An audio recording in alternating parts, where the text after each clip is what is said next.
లక్ష్మణ్ గారు మీ బీఆర్కే ఛానల్కి నేను రిక్వెస్ట్ చేస్తున్నాను, వినండి. మీ బీఆర్కే ఛానల్కి రిక్వెస్ట్ చేస్తున్నాను. నేను అఫీషియల్ స్పోక్స్ పర్సన్, అధికార ప్రతినిధి వైఎస్ఆర్ పార్టీ. దయించి నన్ను పిలాలనుకుంటే మీరు పిలాలనుకుంటే ఇప్పుడు కాస్త నేను వాళ్ళ ఇదని అనట్లా, మిగతా పార్టీని గురించి కొంత ఉన్న వాళ్ళు పిలిస్తే వస్తాను, లేదు ఇదే ప్యానల్ పెడతానంటే నేను రాను. బండారు రామ్మోహన్ రావు గారికి తెలుసు, మేము ఎన్ని వేల డిబేట్లు చేసాం, ఏ రకంగా మేము మాట్లాడతాం. కానీ దయచేసి రిక్వెస్ట్ ఇది, నేనే వాళ్ళ తక్కువ అనట్లా. ఇప్పుడు నేను మాట్లాడలేం, ఇప్పుడు వాళ్ళ మాటలకి మేము వ్యక్తిగత మాట్లాడడం తగ్గించుకోండి first thing. Okay, panel first respect చేయడం నేర్చుకోండి. వినండి ఒప్పుకోండి. ఇక్కడ పద్మ గారు చెప్పండి. ఇక్కడ మేము అధికారంలోకి వచ్చినప్పుడు రెండు సంవత్సరాలు కరోనా వచ్చిందని మీ అందరికీ తెలిసిందే కదా. 2 సంవత్సరాలు కరోనా పాండమిక్ లో కూడా జగన్మోహన్ రెడ్డి గారు ఎంతో ఆయనకున్నటువంటి పరిపాలనలో ఆయనకు ఫస్ట్ టైం ఒక సీఎం అయ్యాయి, ఆయనకు అనుభవం లేదు. అయినా సరే దాన్ని ఏ రకంగా మనం ఛేదించాం, ఏ రకంగా ప్రజలకు అందుబాటులో ఉండాలని చెప్పి వితిన్ 6 నెలల్లో మేము ఇచ్చిన హామీలను అమలు చేసామండి.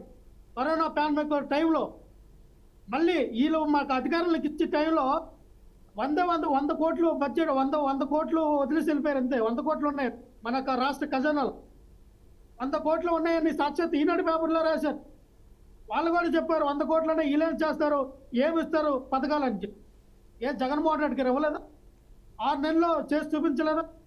అది కూడా 2 సంవత్సరాలు పాండమిక్ టైంలో.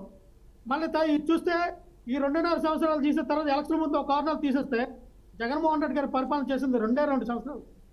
ఆ 2 సంవత్సరాల్లో ఇంతకన్నా పరిపాలన ఎవరు అందిస్తారు? ఓకే, పోర్ట్లు కట్టాం మేము. అభివృద్ధి అంటే పోర్ట్లు కట్టడం అభివృద్ధి కాదా? ఈ రోజున మీరు ఓకే లక్ష్మణ్ గారు, మనకి టైం చాలా తక్కువ ఉంది. లాస్ట్ లో ఒక్కసారి ఈ రోజు ప్రవేశపెట్టబోయే బడ్జెట్ కి సంబంధించి మీరు ఏం చెప్పాలనుకుంటున్నారు? ఒక 2 minutes మనకి టైం అయిపోతుంది. ఈ బడ్జెట్ మీద మీరేమనుకుంటున్నారు అన్నది మీ అభిప్రాయం చెప్పండి. లక్ష్మణ్ గారు. పద్మ గారు మేము అనేది ఏంటంటే బడ్జెట్ మొన్నటి వరకు ఓటాన్ బడ్జెట్ నడిచింది. ఓటాన్ బడ్జెట్ లో వీళ్ళు ఇచ్చిన హామీలు కూడా సూపర్ 6 కూడా మరి చేస్తాం, మాకు టైం కావాలి, సంపద సృష్టిస్తాం అన్నటువంటి చంద్రబాబు నాయుడు గారు సంపద ఎలా సృష్టించాలో నా స్టోవ్లో వచ్చి చెప్పండి, ఖచ్చితంగా నేను ఆ సంపద సృష్టించిన తర్వాత పథకాలు ఇస్తాము.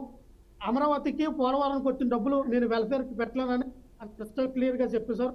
ఆయన ఒప్పుకున్నారు, ఇంకా నేను చేయలేను సబాస్. అదే ఎవరు కూడా అటువంటి స్టేట్మెంట్ ఇవ్వలేదు. కానీ చంద్రబాబు నాయుడు గారు ఒప్పుకున్నారు కాబట్టి దాన్ని మనం ఏంటంటే నేను చేయలేను, ఆ నిధులు దానికి ఖర్చు పెడతాను, నేను వెల్ఫేర్కి ఇవ్వలేనని ఒక సాక్షాత్ సీఎం రాష్ట్ర సీఎం అన్నప్పుడు దాని గురించి మనం ఏం మాట్లాడుతాం?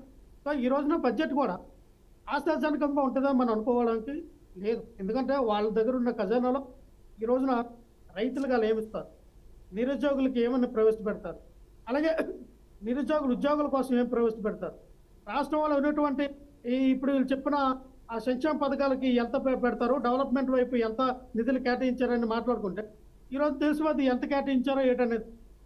నిరుద్యోగులు అనేది సాక్షాత్ నిన్న ఎమ్మెల్సీ సభలో మా యొక్క మాధవరావు గారు మా ఎమ్మెల్సీ అడిగితే మీరు ఇంతవరకు ఎన్ని ఉద్యోగాలు ఇచ్చారో చెప్పండి నారా లోకేష్ గారు అంటే, ఆయన మొన్న గవర్నర్ గారు అదే సభలో చదివారు 4 లక్షల ఉద్యోగాలు మేము ఇచ్చామన్న గవర్నర్ గారితో చదివిస్తే అదే ప్రశ్న మేము అడిగాం, ఎన్ని ఉద్యోగాలు ఇచ్చారండి అని అడిగితే మేము ఒక్క ఉద్యోగం కూడా ఇవ్వలేదని ఒప్పుకున్నారు ఆయన.